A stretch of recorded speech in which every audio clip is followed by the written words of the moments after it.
that are not politically aligned to him. While serving as the country's deputy president, I ensured and chaired a multi-agency stakeholder meetings across country to exhaustively examine the root causes, extent, and impact of this growing disaster, with the aim of offering solutions. The initiatives were aimed at informing major government policy, measures, and prescribing interventions and actions to address alcohol and drug demand reduction, supply suppression, and harm reduction. Under my leadership then, I strengthened the intergovernment collaboration, and coordination in fighting alcohol, drugs, and substance abuse. I proposed several amendments of national and legal and county legal provisions on alcohol and drug control, coordinated and multidisciplinary licensing regime of alcoholic outlets where all stakeholders were involved, and proposed the establishment of county treatment and rehabilitation centers. I held high-level engagement sessions with the judiciary to fast-track alcohol, drug, substance abuse matters before then. William Ruto's 4 years have achieved unwarranted, excessive availability of drugs to our young people, killing them and leaving others as zombies. I'm confident that on August 10, 2027, we will revisit this program and eradicate this vice in totality. The following are some of Kenyans who have been abducted and disappeared recently. Mark Million Carrier, he was abducted in Nairobi. Michael Olo, abducted in Nairobi. Families wept in the Milimani High Court demanding his release. His last location was along Kagudo Road.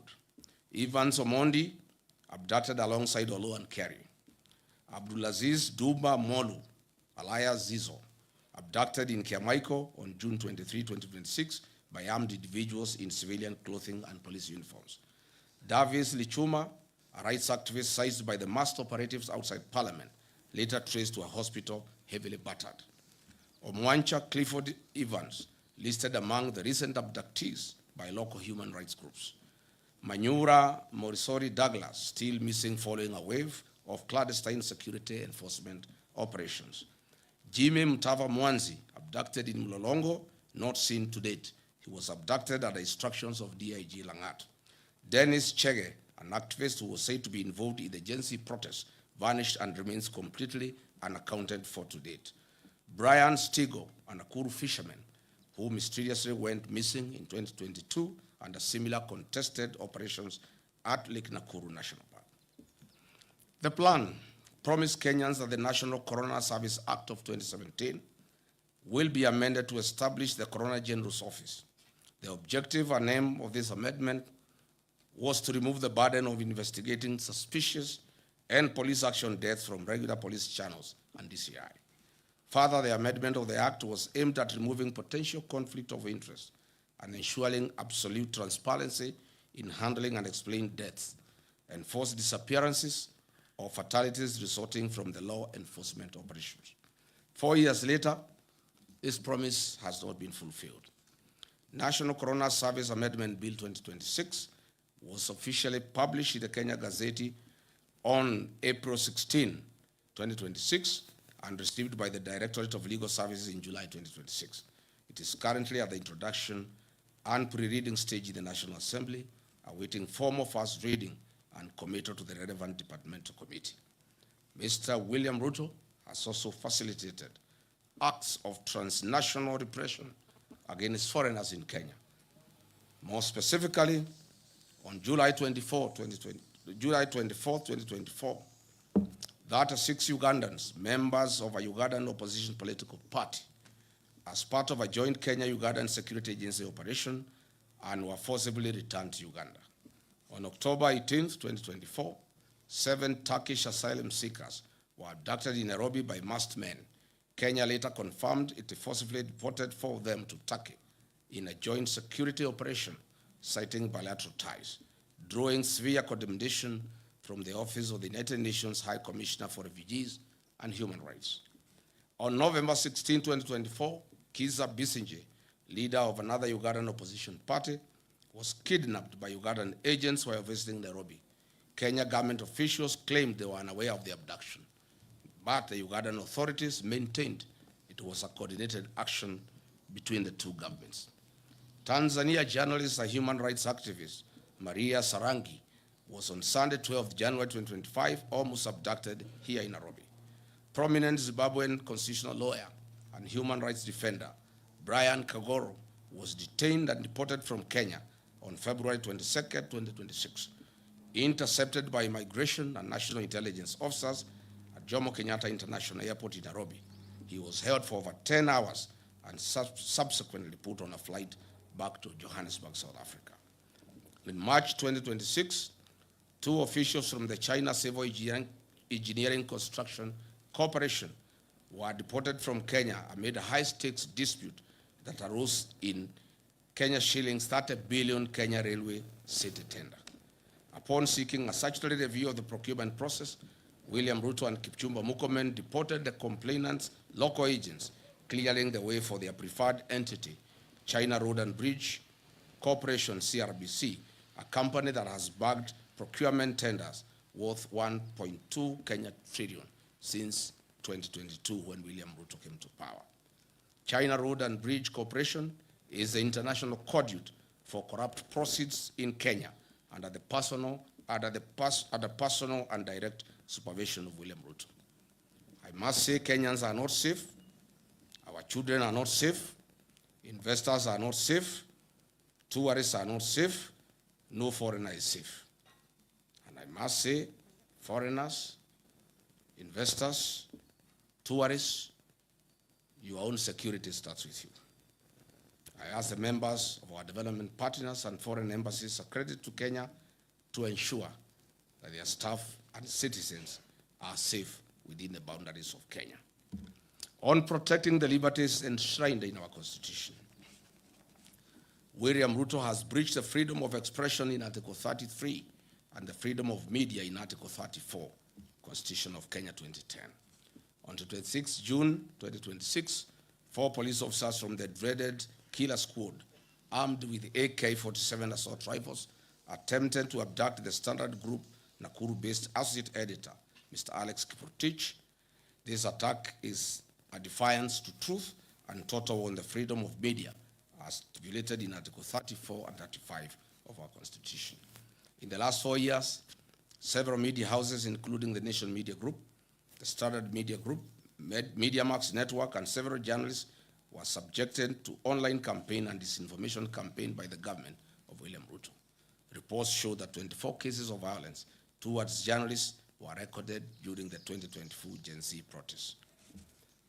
The Kenya Kwanza Covenant pledged to root out corruption, guarantee financial autonomy for key oversight bodies, and enforce Chapter 6 of the Constitution of Kenya on leadership and integrity. Mr. William Ruto has broken this covenant to the people of Kenya and instead orchestrated outright plundering of the country's resources for his personal benefit and enrichment. On 31st December 2024, Mr. William Ruto was ranked as the second most corrupt president in the world by the Organized Crime and Reporting Project. Transparency International Corruption Perceptions Index ranked Kenya number 130 out of 108 countries globally, with a score of 30 out of 100, reflecting persistent stagnation and public mistrust. Mr. William Ruto's administration has entrenched corruption as a way of life, and it remains systematic, pervasive, and deeply rooted in public service delivery and high-level governance. Mr. William Ruto's Western Hotel has been the leading recipient of government hospitality and catering tenders, securing 37 public contracts valued at hundreds of millions for the period ending June 2026. Contracts have come from state corporations, state departments, and county assemblies. It is clear that William Ruto is in competition with local entrepreneurs, where he flexes his executive powers and gives priority registration that enriches himself and his cronies at the expense of other hardworking Kenyans. I want to bring to the attention of the people of Kenya some of the biggest scandals that we have witnessed in the last 4 years. In the current financial year, State House budget has grown from Kenya shillings 8 billion to 18 billion Kenya shillings, an increment of over 10 billion Kenya shillings. These are the funds that are used to bribe the people of Kenya. And lately, sheikhs, private security officers, village elders, teachers, chiefs, etc.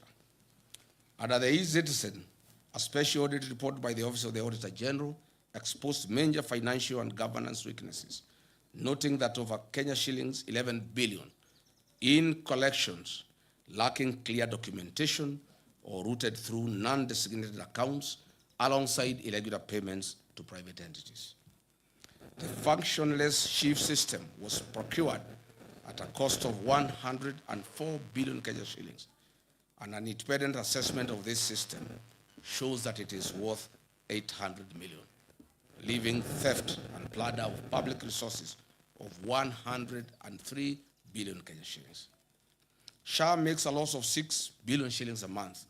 Hospitals and faith-based organizations and counties are owed 105 billion to date. As I've said before, SHA is insolvent and everybody knows it. On the affordable housing program, the Office of the Auditor General reports that have flagged major legal and operational risks regarding fund utilization, including untraceable international development loans, low fund absorption, and missing land ownership documentation for ongoing projects. Further, the levies deducted from Kenyan payslips are invested in a third-party financial service firm licensed by the Capital Markets Authority. How are their fees determined? How much has been paid out to date? What is its association with William Ruto?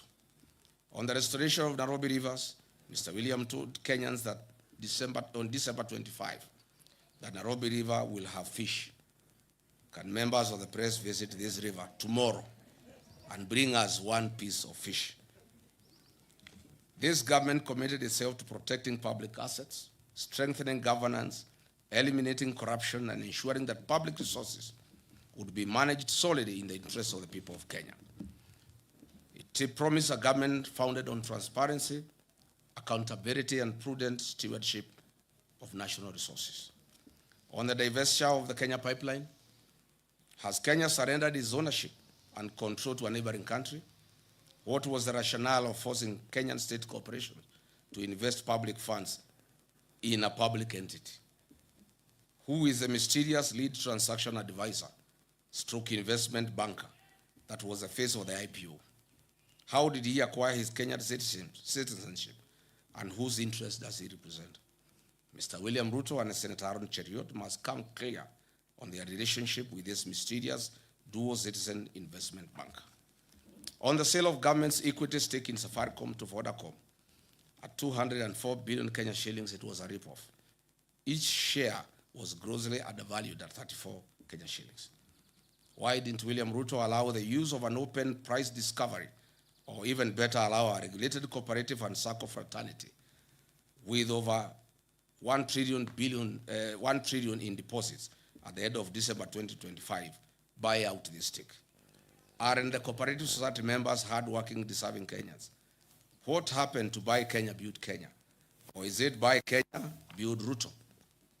Other national assets, such as the new KCC, Kenya Ports Authority, and Kenya Ways, have been strategically targeted for sale. What is the rationale of selling our heritage?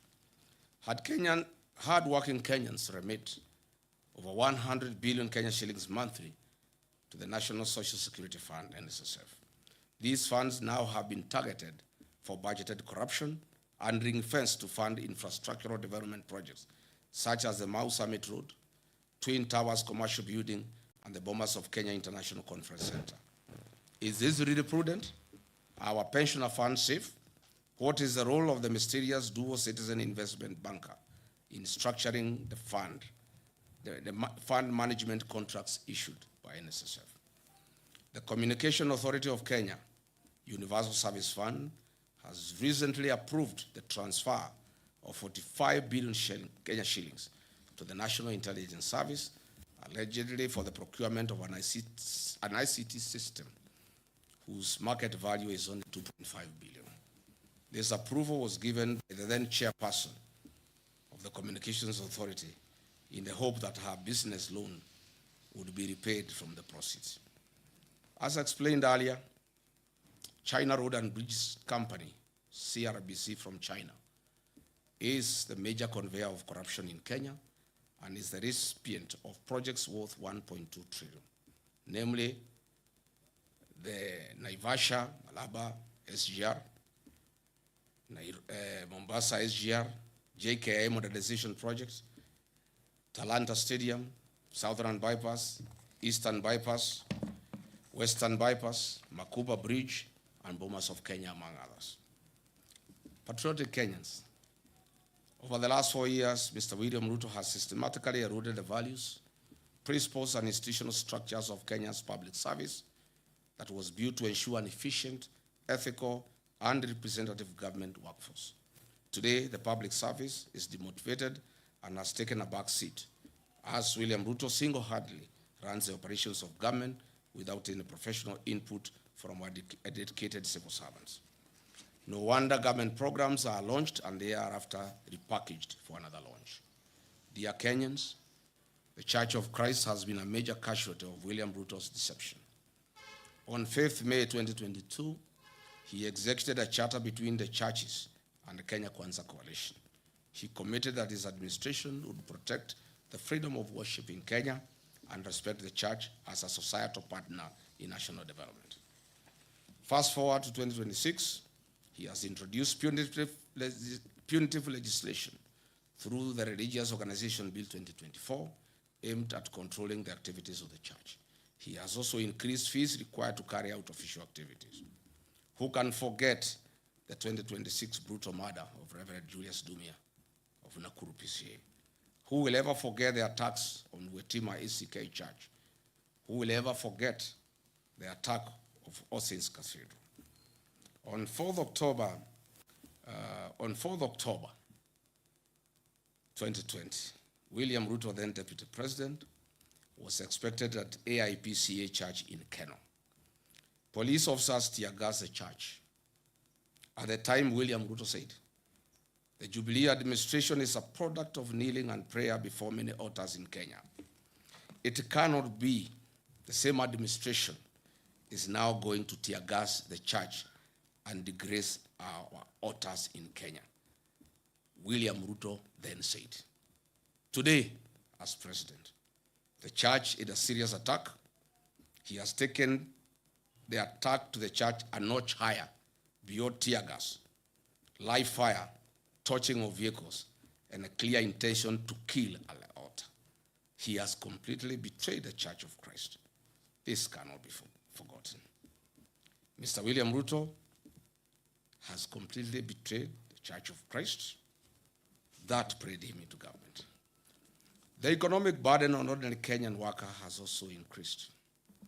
The Federation of Kenyan Employers has also reported that in 4 years, a number of local and international companies either closed operations or exited the Kenyan market. These include CMC Motors, Base Titanium, Nakumat, Twiga Industries, Dilaru, Jumia Foods, and Hilton Hotels. Today, households continue to experience severe financial squeeze due to cumulative tax charges, high utility costs, transport costs, and a stagnant job market that has limited formal opportunities. While in office as Deputy President of the Republic, I championed the restoration and the recognition of prior learning program as an avenue to increase opportunities and income for non-certified but skilled Kenyans that are the providers of goods and services that we consume as a nation. Further, I developed a framework of cooperation and engagement between Nairobi City County Government, Nairobi County Traders, KRA, Anti-Counterfeit Authority, and the Kenya Bureau of Standards. The objective of the framework was to A, provide a platform for resolution of disputes arising out of trading activities and the informal sector, foster goodwill, cooperation, and consultation between the parties, recognize the importance of collaboration in achieving shared goals in the informal sector, and promotion and improvement of the well-being of traders and their micro, small, medium enterprises. What happened? As soon as I left office, William Ruto and Nairobi City Governor Johnson Sakaja abandoned this framework.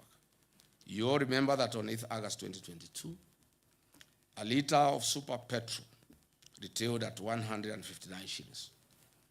A liter of diesel retailed at Kenya shillings 140. As we speak today, the price of super petrol is 214 Kenya shillings and diesel 222.86 for a liter of diesel, representing an increase of 34.05% and 59.18% respectively. These increases have been contributed to higher transport costs, increased food prices, and a greater pressure on household incomes. Kenyans will recall that on April 2026, I exposed the opaque nature of the government-to-government framework and detailed its contribution to an increased landed cost of fuel products. The whole scheme and con game were nothing like G to G. It is government route. What I'm saying in a nutshell is that the high cost of fuel has nothing to do with international prices. It has everything to do with business interest of William Ruto, where he is a key player of oil importation and distribution in the country.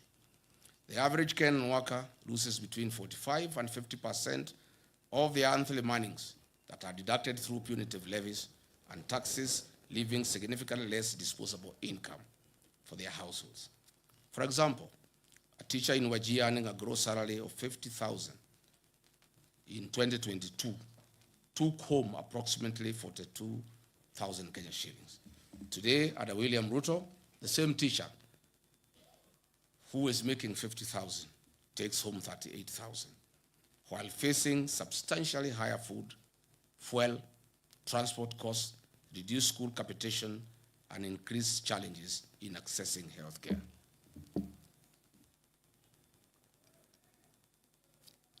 Coupled with the rising cost of petroleum products, the Kenya Kwanza covenant to put money into people's pocket is nothing but a pipe dream.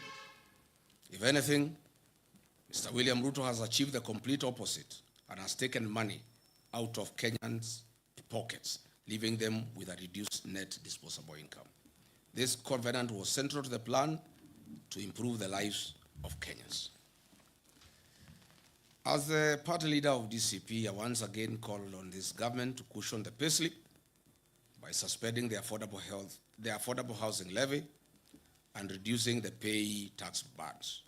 This, together with the review of petroleum price framework, taxes charged will give Kenyans an increased net income. A punitive and unpredictable taxation regime is one of the principal causes of the high cost of living.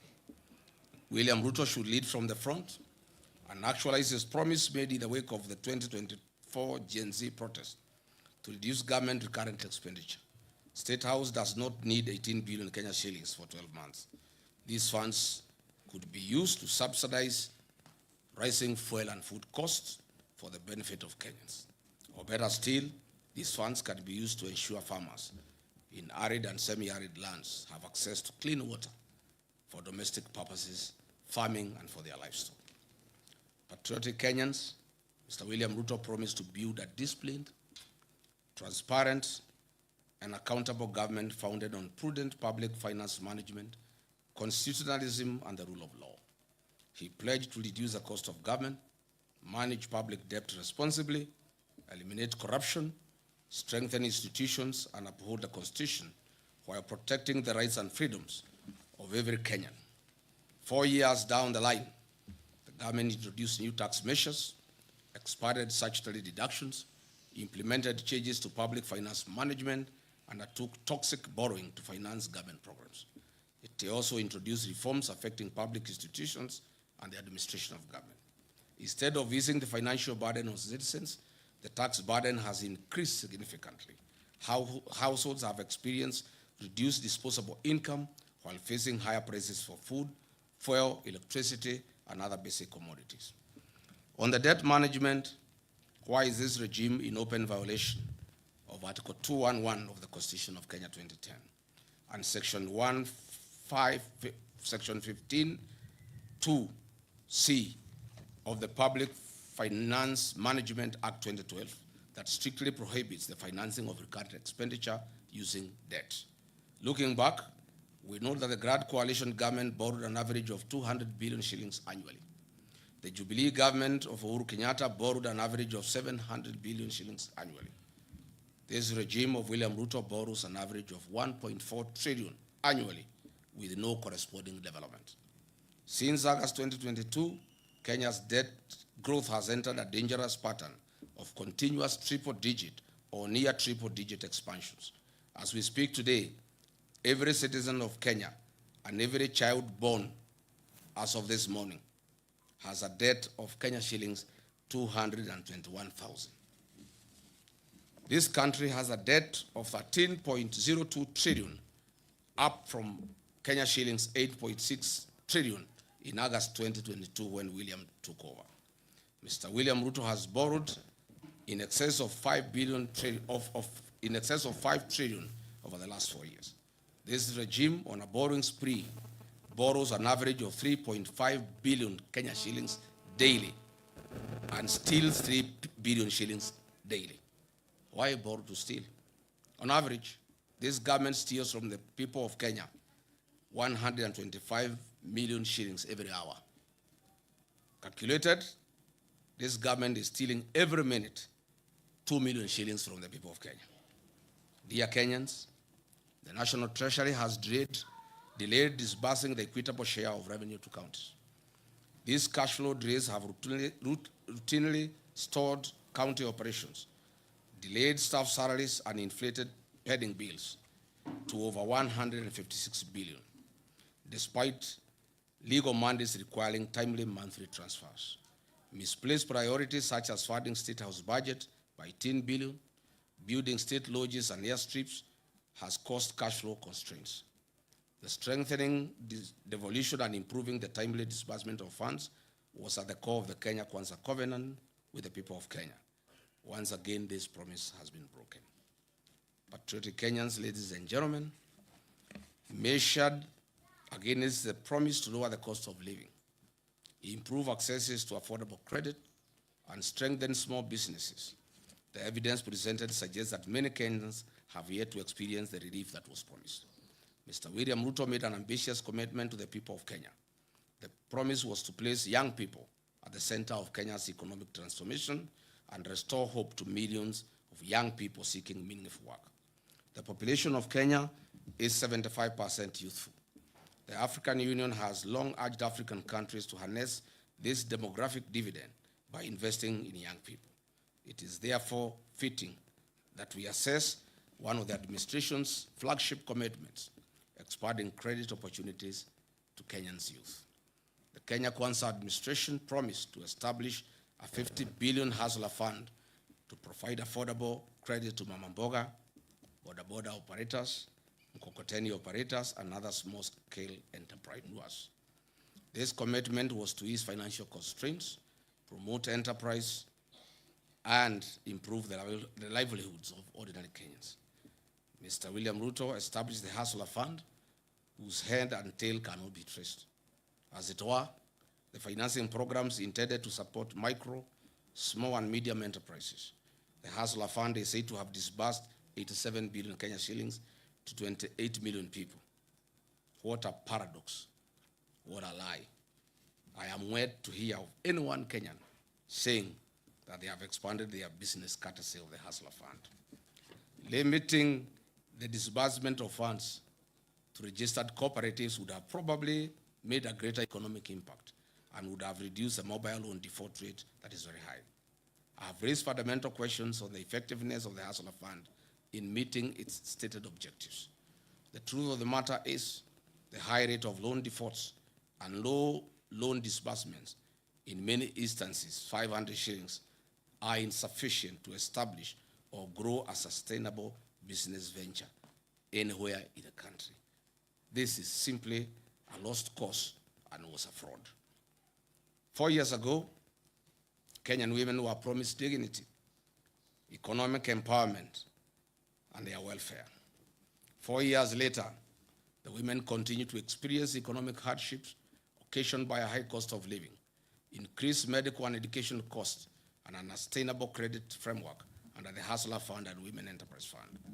The discontinuation of projects such as Linda Mama and Edu Afia have increased the cost of accessing healthcare and education services to women and their families. Mr. William Ruto has ignored Justice John Mativo's 2017 ruling and the former Chief Justice Maraga 2020 advisory to entitle a legislative framework and implement the 2/3 Jeta rule despite having a parliamentary majority. Patriotic Kenyans, the Kenya Kwanza commitment was to turn the housing challenge into an economic opportunity. They promised to build 250,000 houses every year. This was a promise. However, 4 years later, Mr. Ruto has fashioned and turned this into a conduit to steal public land and be the sole supplier of construction inputs, cement, steel, tiles, nails, and MDF panels that manufactures factories he has bought and acquired. The Affordable Housing Fund has collected over $1 billion since its inception. The State Department of Housing and Urban Development has conveniently ensured a low absorption rate of roughly 25% due to the staggered nature of construction phases and investments of proceeds in treasury bills, bonds through CDN Bank. CDN Bank is today classified as Tier 2 medium-sized bank. It has graduated from Tier 3 status after achieving a market share of over 1% driven by deposits mobilized from Government of Kenya State Corporations, Social Health Authority, Nairobi City County Government, and the Affordable Housing Fund levies. CDN Bank is worth 95 billion in asset value, Kenya shillings 74 billion in customer deposit, and a reported 1.7 billion net profit in the year ending 2025. Compare this sudden change in fortunes with the 2022 financial year results. This bank had 42 billion Kenya shillings in assets, 30 billion in customer deposit, and a reported loss in the financial year ending 2022. Since William Ruto bought it, you can see the transformation. This housing scheme is nothing but a personal business that guarantees the exclusive single source offtake of steel, MDF panels, nails, iron sheets, tiles, cement by factories owned by William Ruto and his allies. The levy proceeds are the reason why CDN Bank deposits have increased tenfold for the 4 years. If it were a genuine program, why is it being forced down citizens' throat? There was no promise to raise the payslip of the Kenyan worker in the name of a punitive housing levy. Private businesses must be left to do their work as the government does its work. It's important that the workers of Kenya know that monies deducted from their payslip is invested in CDN Bank owned by William Ruto, who is collecting the profit. In my view, and as expressed before, the affordable housing scheme should be made optional to Kenyans to allow them to participate at their own free will. Fellow Kenyans, Mr. William Ruto had promised that within 30 days of his presidency, he would establish a quasi-judicial public inquiry to establish the extent of cronyism and state capture in the nation and make recommendations. Unfortunately, over the last 4 years, Mr. William Ruto himself has captured the state. He has focused on centralizing control of independent constitutional commissions, state entities, public sector procurement, and unwarranted sale of strategic national assets. All these measures are aimed at achieving the sole objective of enriching William Ruto at the expense of 55 million Kenyans. It should be noted that William Ruto has achieved the milestone of being certified as a US dollars billionaire in a record 4-year courtesy of looting Kenyan public coffers. Mr. William Ruto's 4 years in office has accomplished a mission of driving Kenyan entrepreneurs out of business. Contractors are out of business. Traders are out of business. William Ruto has captured all businesses and he is in competition with the Kenyans that he leads. He has used his office to flex muscles on traders. Where he has not pushed, his conduit CRBC has come in. Mr. William Ruto has investments in virtually every sector of Kenya's economy, namely banking and finance through CDN Bank, investment banking through Rock Investment Bank, a CMA license issued in 2026, and is the fund manager of NSSF and PSSF pension funds, insurance through Amaco, capital markets through ZD Platform, hospitality through Weston Hotel and Leeds Caraton in Amara, cement through the various companies that he bought, including Baburi and East African Portland Cement, betting through SportsPesa, Sportbet and Betika, aviation through Kwale Island Development, healthcare through Nairobi West Hospital, telecommunication through East African Device Assembly Limited, oil and energy through Gulf Energy and oil marketing companies, energy gas through Taifa Gas, construction, farming, currency security, he has recently bought Daru, transport, he has even gone into the matatu business.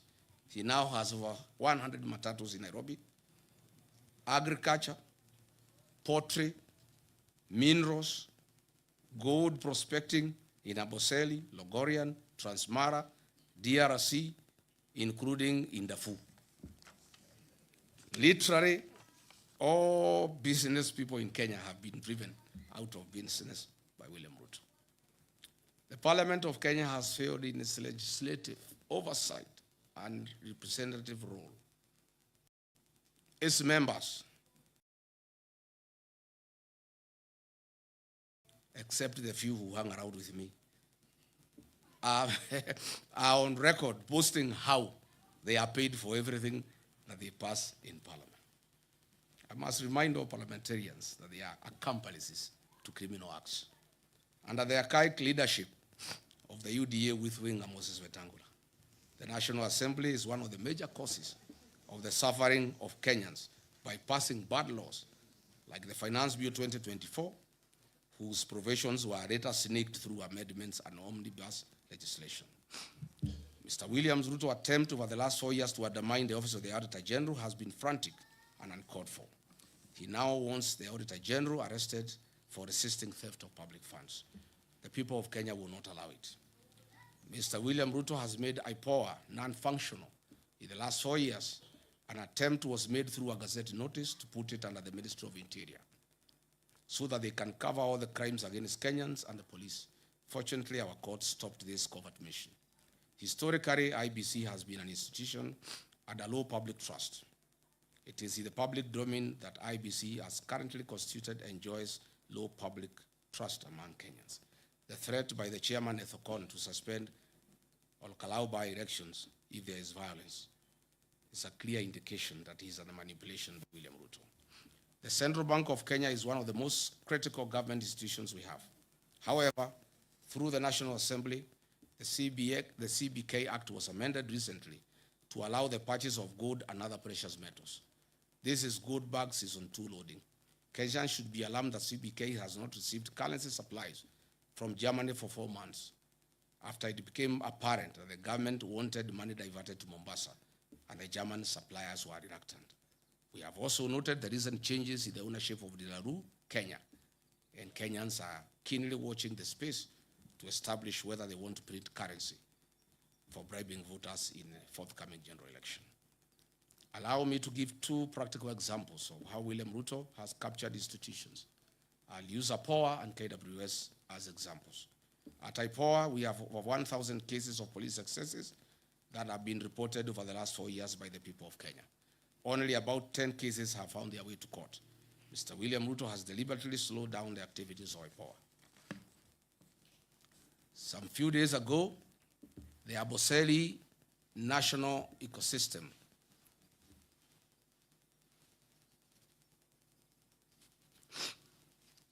the Aboseli National Park ecosystem, 15 elephants died and some lions died later.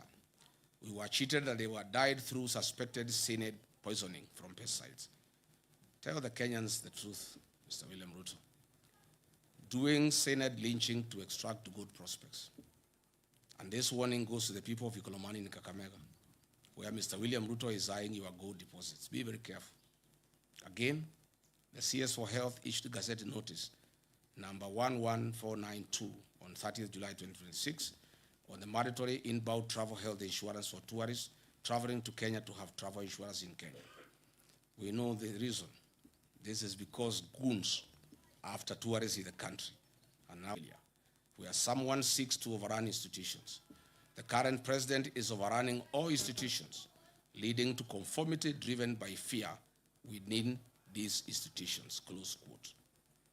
What is this if not impunity of the highest order? Patriotic Kenyans, historically, land is one of the most emotive issues in Kenya. Mr. William Ruto has promised to set all